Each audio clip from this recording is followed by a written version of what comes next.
What's up, everyone? It's Pete with PG Method. This is part 3 of my series on the most important academic factors in the college recruiting process.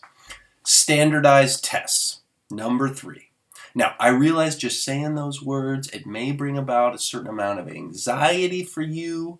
The SAT, the ACT, they can do that. But it's important to understand this. They're only one piece of the puzzle. There are other more important factors like your GPA or your course schedule, which I discussed in part 1 and 2 of this series. So the SAT, the ACT, they are important, but they're not the end-all be-all. So here are 4 key things to remember when it comes to standardized tests in the college recruiting process. Number 1, colleges will accept either the SAT or the ACT. So you can take both tests, determine which one you like better, and then focus on that test. You might even just go see a test prep company or take some free practice tests online, see what your score looks like, see what you like better, put your focus there. You can take either one. Number 2, test early. This is something I see a lot with college coaches, especially when they're really interested. They'll request that you take the SAT or the ACT early in your junior year. Why? Because they want to see how you do. They want to get a sense for what your test score looks like. If it looks really strong, great. The test is over with. You can focus on your grades. You can focus on your training.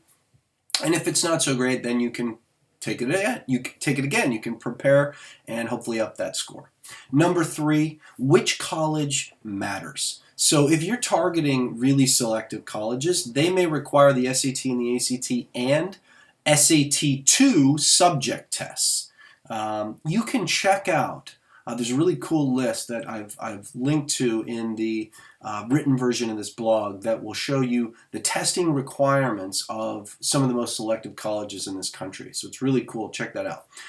Also know this, there are other schools out there that do not require standardized tests as a part of their application process. These are what we call test optional schools.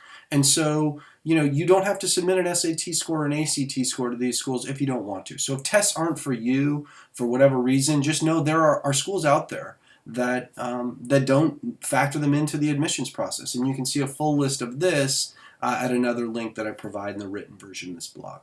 Number 4, meet the requirements. So if you want to play NCAA, Division I, Division II, NAIA, there is what we call the sliding scale requirement. And the SAT or the ACT, they really factor into this because the higher your GPA is, the lower your test scores need to be in order to be eligible to play. And vice versa is true. If you get really high test scores, well, then you can have a little bit lower GPA. That's the NCAA sliding scale. Another link on my blog. Check it out.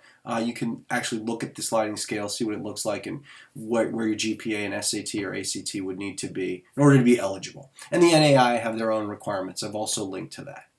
So that's it. Those are the 3 most important academic factors in the college recruiting process. Number 1 was your GPA, the most important factor. Number 2 is your course schedule, the courses you actually take during high school. And number 3, standardized tests.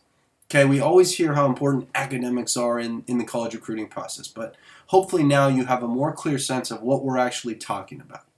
And best of luck out there as you move forward in your academic career and your athletic career.